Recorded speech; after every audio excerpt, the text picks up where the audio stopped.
The fall in the orchard the afternoon was warm, and the air was filled with the smell of ripe guavas. Golden sunlight passed through the green leaves, making them glow. Birds hopped from branch to branch, singing softly in the middle of the orchard. Stood the tallest guava tree. Its branches stretched wide, heavy with sweet green fruit. Up in the branches, an alien child with pale silver skin and bright crystal blue eyes moved carefully from limb to limb. She was small, no older than 8.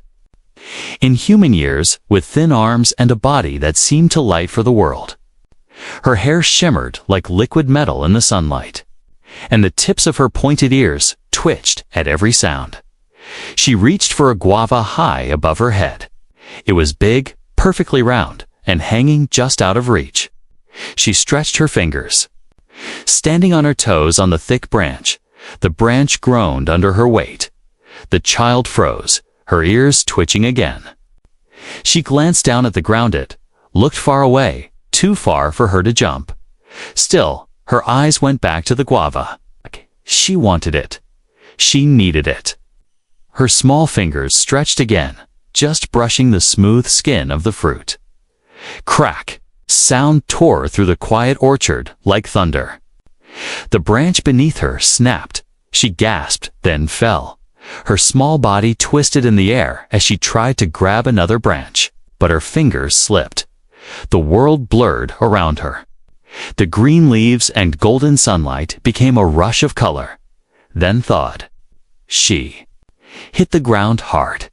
A sharp cry escaped her lips, and pain shot through her leg like fire.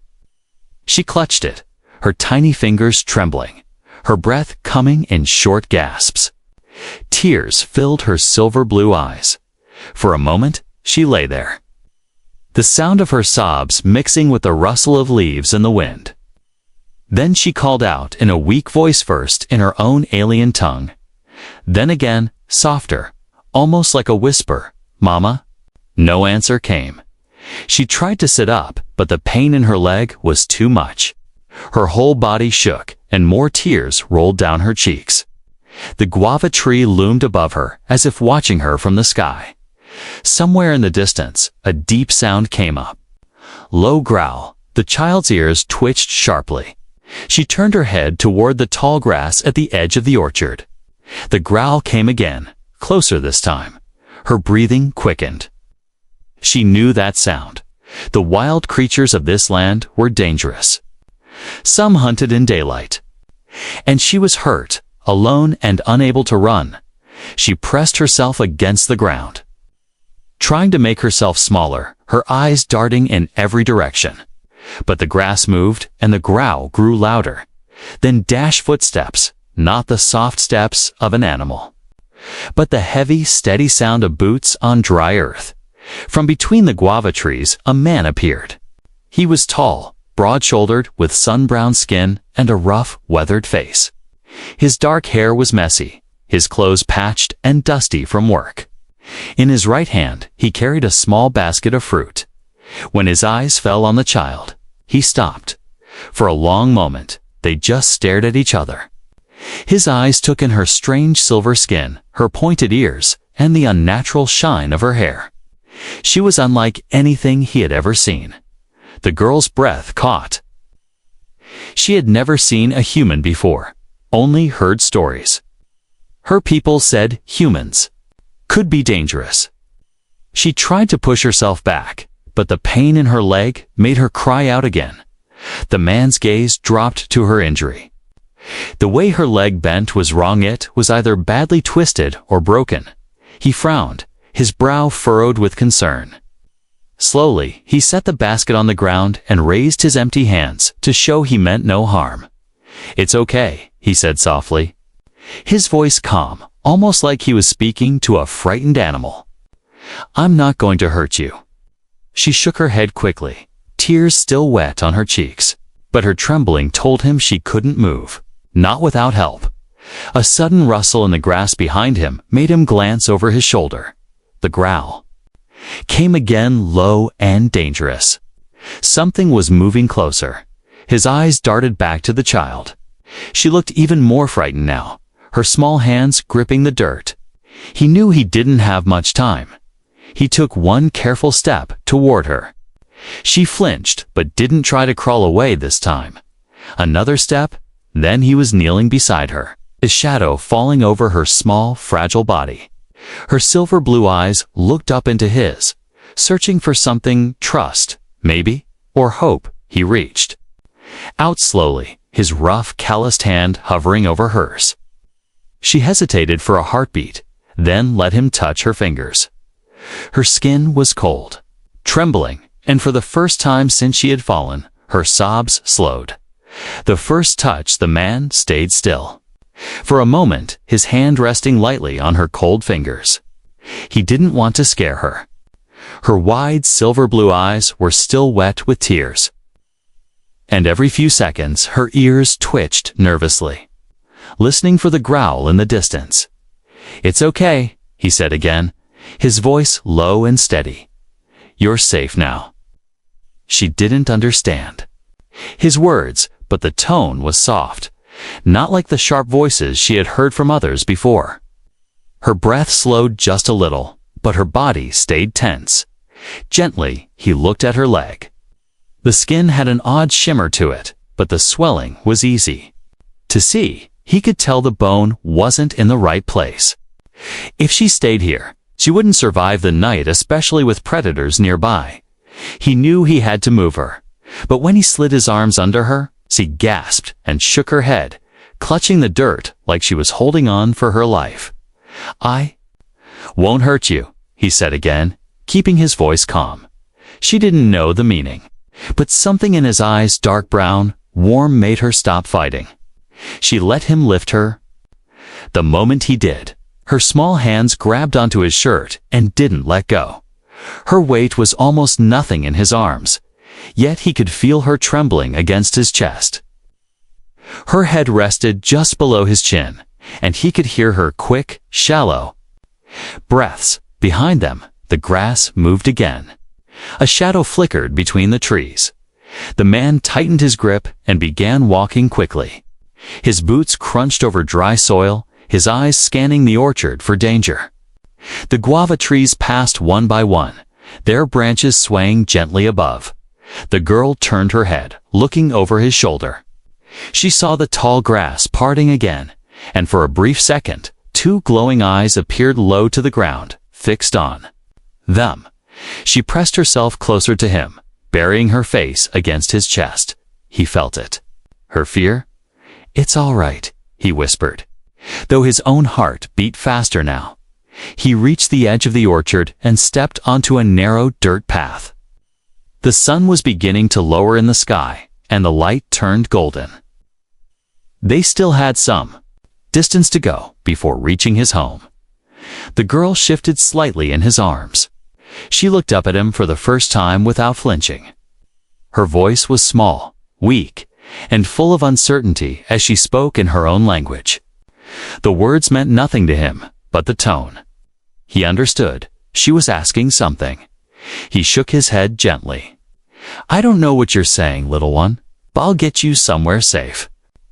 She tilted her head, confused, but stayed quiet. They passed a small stream. He stopped briefly, kneeling so he could scoop some water in his hands. He brought it close to her lips. At first, she hesitated, looking at him suspiciously.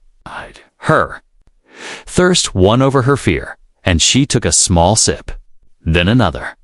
Her eyes blinked slowly, like she was surprised the water was fresh and clean. They moved on. The forest ahead was thicker, shadows already stretching across the ground. A cold wind brushed past them, and he adjusted his hold so she was tucked against him. Shielded from the chill, every now and then he could feel her eyes on him. She was studying his face, as if trying to decide if he was truly safe. Halfway through the forest, a sudden snap of a branch made him stop. His head turned sharply. In the dim light, a dark shape moved between the trees. Low growls rumbled again, this time closer. The girl's ears pressed flat against her head. Her tiny hands gripped his shirt tighter. He didn't run. Running could trigger a chase. Instead, he kept walking, but faster now, his steps deliberate and strong. His senses stayed sharp, listening for every sound. The predator followed for a while, but after a few tense minutes, the growls faded into the distance. The girl peeked over his shoulder, making sure that danger was gone.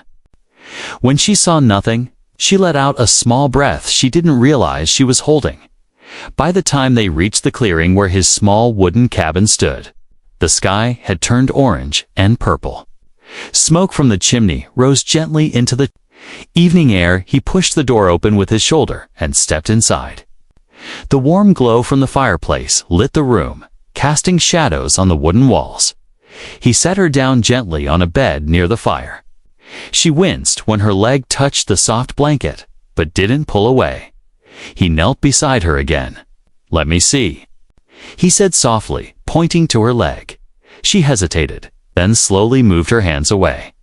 When he touched her skin, it was cool to the touch, almost like touching water.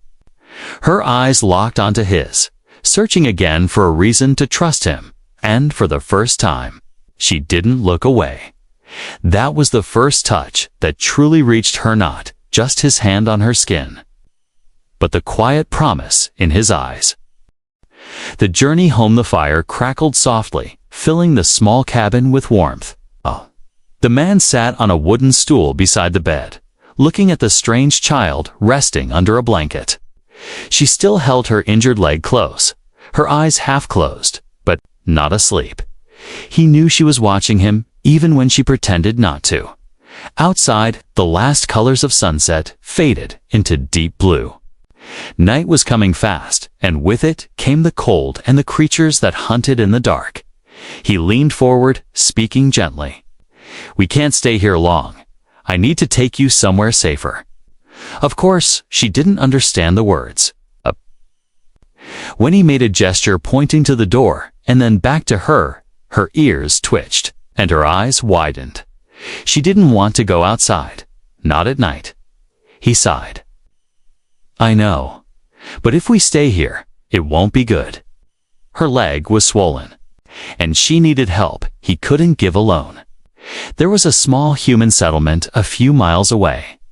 If he could reach it, maybe the healer there could figure out what to do. He grabbed his old, worn coat and gently wrapped it around her small body. She resisted at first, gripping the blanket, but when the cold air from the door touched her face, she clutched the coat tightly. Lifting her again, he stepped outside. The night air was sharp, carrying the scent of damp leaves and earth. The forest loomed ahead, shadows stretching like claws across the path. She pressed her face into his chest, hiding from the darkness. Her small hands clung to his shirt as if letting go would mean falling into the night forever. He adjusted his grip and started walking. The path was narrow, lit only by the pale silver glow of the moon. Crickets chirped in the grass, and somewhere far off, an owl called. The man moved with steady steps, careful not to stumble. The child shifted slightly, her ear brushing against his chin. He could feel her trembling, not just from the cold, but from fear. "You'll be okay," he whispered. For a while, they walked in silence, but then came a sound, soft at first, then growing clearer. The snap of twigs. The crunch of leaves. He stopped, tightening his grip on her. His eyes scanned the trees. The moonlight caught something, to faint reflections in the darkness. Eyes, watching. The girl must have sensed it too, because she clung even tighter.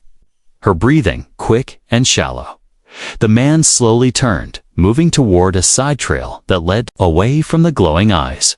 He couldn't run not with her in his arms, but he kept his pace steady and quick. The sound followed. A branch broke, then another. His jaw tightened. The creature was trailing them. He needed to reach the river ahead. The sound of rushing water might mask their movements. After a tense few minutes, the forest opened to the riverbank. The moonlight danced on the moving water. Without slowing, he stepped into the shallow edge. The cold soaking through his boots instantly. The girl shivered but didn't make a sound. She was holding her breath. The current splashed against his legs as he crossed. Behind them, the sound of pursuit faded. Whatever had been following didn't want to enter the water. Once on the other side, he stopped briefly, catching his breath. He looked down at her. She was staring up at him now, her silver blue eyes wide. They continued on. The forest began to thin, and the air grew colder. In the distance, faint lights flickered lanterns from the settlement. The girl's eyes followed the lights, her expression changing from fear to curiosity. She lifted her head slightly to get a better look. "You see that?" he said softly. "That's where we're going." She didn't reply, but her grip on his shirt loosened just a little dot by the time they reached the first fence. His arms ached from carrying her so long, but he didn't put her down. The sound of quiet voices and the smell of cooking fires reached them. They passed a few houses, and people glanced at him curiously. No one spoke, but their eyes lingered on the small figure in his arms. Finally, he reached the healer's hut.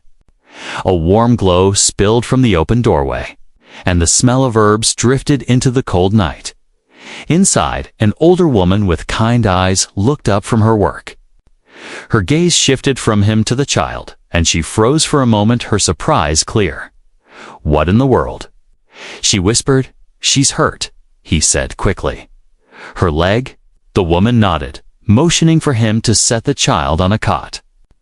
The girl whimpered softly when she was lowered, her hand reaching out toward him before she caught herself and pulled back. He stayed close anyway, kneeling beside her so she wouldn't feel alone. As the healer examined the injury, the man noticed something. The girl's eyes never left his face, even when the older woman touched her leg. It was as if she had decided that as long as he was there, she was safe, and for reasons he didn't yet understand. He felt the same about her. The night of fever, the healer's hut was warm, lit by the gentle glow of an oil lamp. The air smelled of dried herbs hanging from the ceiling. Outside, the wind howled softly, shaking the thin walls. The man sat beside the small cot where the alien child lay. She was wrapped in a thick wool blanket, her injured leg supported by a wooden splint the healer had made. "She live," the healer said, placing a hand on her hip. "But the leg will take weeks to heal." And her voice dropped as she glanced at the child. "She's not one of us, is she?" The man shook his head. "Oh no." "Then be careful," the healer warned. "Some here might not welcome her. You should keep her out of sight." He nodded. He already knew that. As the night deepened, the settlement grew quiet. The healer went to rest in the other room, leaving him alone with the child. At first, she seemed to sleep, her breathing slow and steady. But then he noticed her forehead was warm. Too warm. He touched her gently. The heat under his palm confirmed his fear. She was burning with fever. Her small body shifted restlessly under the blanket. She whimpered in her own language, words he couldn't understand but could feel in his chest. They were desperate, frightened. He dipped a cloth into a bowl of cool water and placed it on her forehead. She flinched at the touch, her eyes opening. Slightly, they looked glassy, unfocused.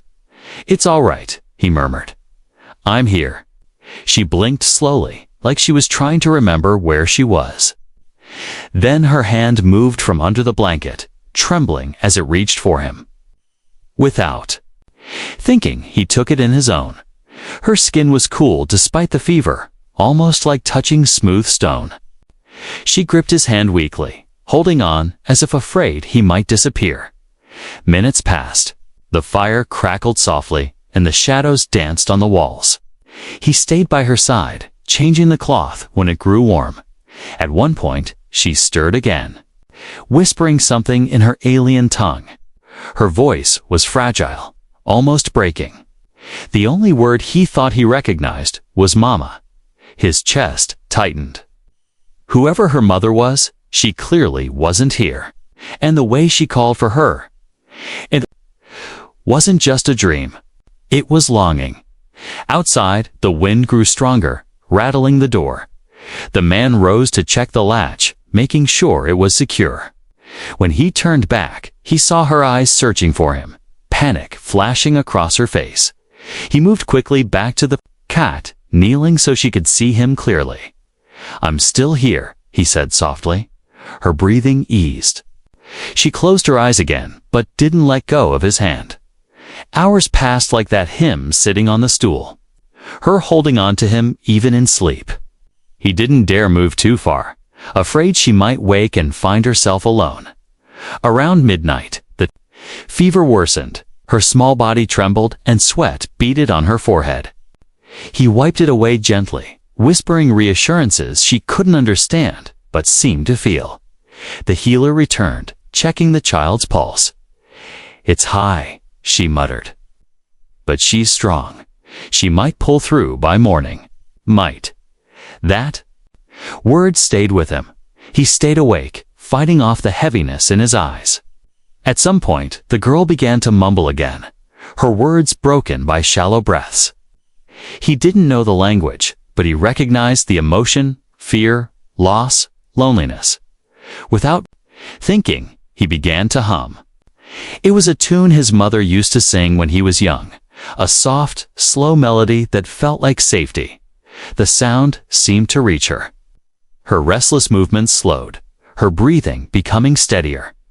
She didn't open her eyes, but her grip on his hand tightened slightly, as if to say she could still hear him. The hours crawled by. He kept the fire burning, kept the water cool, kept watch over the fragile life lying before him. Near dawn, the fever finally began to break. Her skin cooled, and her breaths came deeper. The tension in her face eased. When the first pale light of morning entered the hut, she stirred. Her eyes opened, still heavy with sleep, but clearer than before. She looked at him for a long moment, as if confirming he was still there. Then, in the softest voice, she said something he didn't understand. But this time, it didn't sound like fear, it sounded like gratitude. He smiled faintly. "You're welcome, little one. You made it. Through the night." And though he didn't know it yet, that night had tied them together in a way neither would ever forget. The visitors, the morning sun had barely risen when the man stepped outside the healer's hut. The settlement was waking slowly. Thin trails of smoke rose from chimneys, and the smell of cooking fires drifted through the crisp air. He looked toward the forest. Everything seemed calm. The girl was still resting inside, her breathing steady after the long night of fever.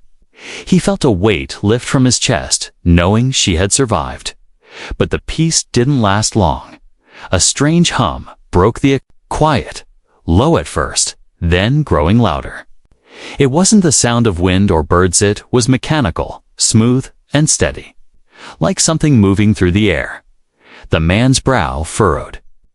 The people of the settlement didn't have machines like that. He turned toward the noise, and that's when he saw them. 3 figures emerged from the tree line, their tall forms moving with an unnatural grace. Their clothes were not made of cloth, but something metallic, shining faintly in the morning light. Each wore a mask that covered their mouth and nose, and strange markings glowed faintly along their skin. Aliens. They stopped a few feet from him. The one in front, taller than the rest, spoke first. The words were in a language he didn't understand, smooth and flowing. Like water over stone. "I don't understand you," the man said, keeping his voice firm but calm. The alien leader tilted their head, then switched to slow, broken human speech. "We come." For the child, the man's shoulders tensed. "My child?" he asked, though he already knew. The alien stepped forward. Small, silver eyes. The voice was calm, but carried a weight of authority. Inside the hut, the girl must have heard the voices, because a soft, frightened sound came from within. The leader's head turned toward the sound. Without another word, they began to move toward the door. The man stepped in their way. Not so fast. The two other aliens shifted slightly, their hands moving toward the strange devices strapped to their waists, perhaps weapons. The leader raised a hand to stop them. "We mean no harm." "But she is ours. She's not property," the man replied sharply. "She's a child, and she's injured." The leader's eyes narrowed.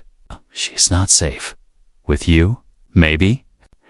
The man said, "But she's alive because of me."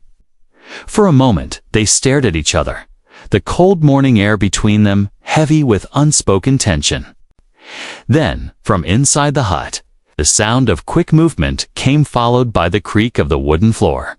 The girl appeared in the doorway, wrapped in the man's coat, her splinted leg making her limp as she moved. Her silver blue eyes went wide. When she saw the aliens, she froze. The leader took a step forward and spoke in their own language. The girl's ears twitched at the familiar sound, but instead of running to them, she stepped back toward the man. The aliens looked surprised. The man glanced down at her. "Do you know them?" he asked quietly. She didn't answer in words. Instead, she grabbed a handful of his shirt and held it tightly. Shaking her head, the leader tried again, speaking gently this time. The girl's eyes filled with tears, but she didn't move toward them. "She chooses you?" the leader asked, looking puzzled. The man's jaw tightened. "Looks like it." For a moment, no one spoke. The only sound was the hum of the strange device strapped to the leader's arm. Then the alien Sida sounds strangely human. "Her injury? You cannot heal." "I'll try," the man said. The leader studied him for a long moment, then said something to the others in their language. One of them stepped forward, pulling a small container from their belt. They held it out to the man. "For the leg," the leader said simply. The man took it cautiously. Inside was a fine silver powder, swirling as if alive. Before they left, the leader looked at the girl one last time. "We will return," they said, their voice unreadable. The three aliens turned and disappeared back into the forest, their movements so smooth it was as if they were gliding. Within seconds, the strange hum faded, and they were gone. The man looked down at the girl still holding on to him. "Looks like you're staying here, for now?" She didn't speak, but she didn't let go either, and deep inside, he knew the alien's promise to return was not a threat, but a certainty. The choice 3 days passed since the visitors came. 3 days of silence from the forest, but the man knew they would return. In that time, the girl began to heal slowly.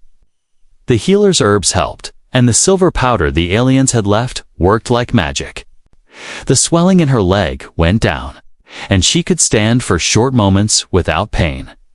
Every evening, she sat near the fire while he carved wood into small animal shapes. She would watch, fascinated, her silver blue eyes following the movement of the knife. Sometimes she would try to copy the sound he made, his low hum while working. It was quiet, peaceful, almost like they were family, but on the 4th day, the peace ended. The hum came first, faint but growing. It was the same mechanical sound from before. He stood from his stool instantly, scanning the trees beyond the settlement. The healer, who was grinding herbs, froze at the noise. "They're here," he said quietly. The girl's ears twitched. She turned toward the sound, her face falling. She understood before he even spoke. The hum grew louder until 3 shadows appeared at the edge of the clearing.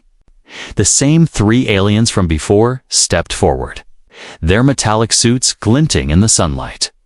The leader spoke first, in slow human words. "We come again." The man didn't move. "And I told you before, she's staying with me." The leader tilted their head slightly. "We respect what you did, but she belongs to our clan. We protect her." The girl stepped closer to the man, her small fingers clutching his sleeve. The leader switched to the alien language, speaking directly to her. The sound was softer than before, almost pleading. The girl's eyes lowered, her lips trembling. She says, the leader turned back to the man. You have been kind. But if she stays, your people will fear her.